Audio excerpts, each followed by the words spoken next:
Pravi derbi i praznik nogometa priuštili su danas na Kantridi treće plasirani Slaven Belupo i četvrto plasirana Rijeka.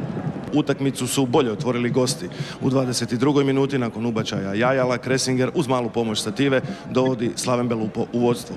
Domaćini uzvraćaju u 33. nakon gužve u 16-tercu gostiju najbolje se snalazi Pamić i prizemnom loptom svladava gostujućeg vratara Rodića. U najboljem trenutku za domaćine u posljednjoj minuti prvoga dijela najbolji Rijekin strijelac postiže gol za preokret. Dupli pas s bratom Ahmadom i na odmor se odlazi s vodstvom Rijeke 2:1.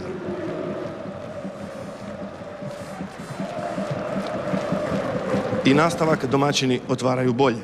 Nakon ubačaja Dapca u 50. minuti nesporazum gostujuće obrane najbolje je iskoristio Ahmad Šarbini. Vodstvo Rijeke 3:1.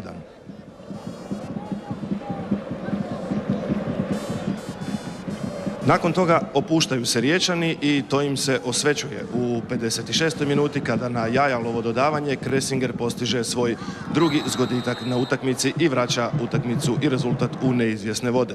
Nakon toga Slaven je, točnije Jurić, još pogodio i stativu, međutim kazna ipak stiže u 76. kada Anas Šarbini na asistenciju stopera Ivanovića postiže svoj drugi zgoditak na utakmici. Rijeka vodi 4:2.